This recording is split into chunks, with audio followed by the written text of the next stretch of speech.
Hi, I'm Russ Milheim from The Direct. Thank you for speaking with me today about Quiet Place. My pleasure. Yeah, I saw it last night and I loved it. It was great. So, congratulations on adding another great movie to this franchise. Thank you very much, and congratulations on that really cool Hulkbuster armor behind you. That's pretty Thank you, impressive. thank you. Now, the second Quiet Place movie set a really high bar for what the opening moments of a post-apocalyptic event looks like in this world.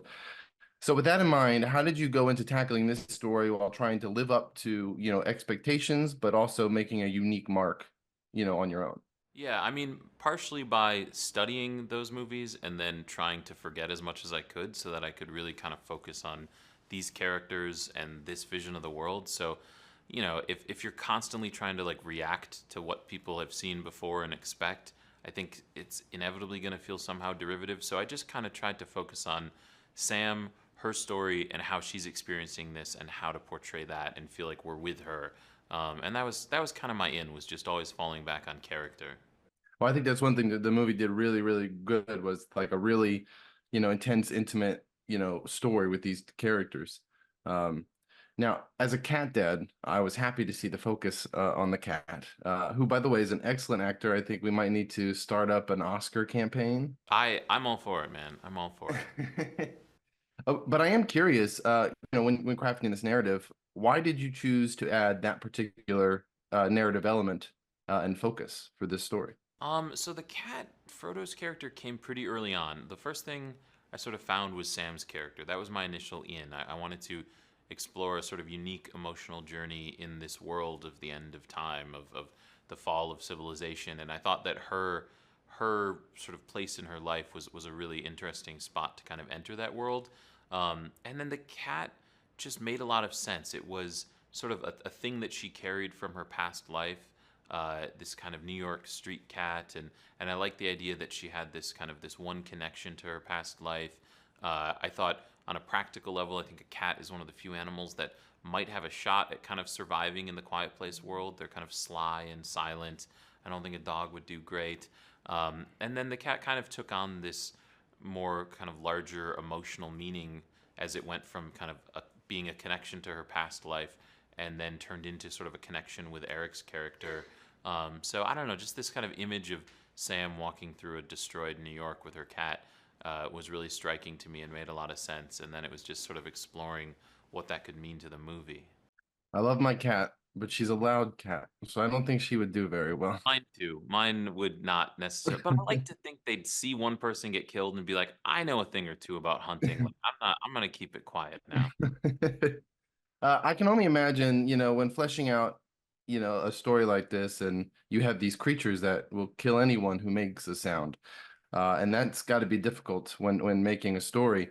So how often when you got to set and you were blocking out scenes and you were realizing the practicality of it all, that you were like, oh, well, wait a second, this would be too loud, or this would definitely get attention, and then you would then have to go shift and adjust. How often would that happen?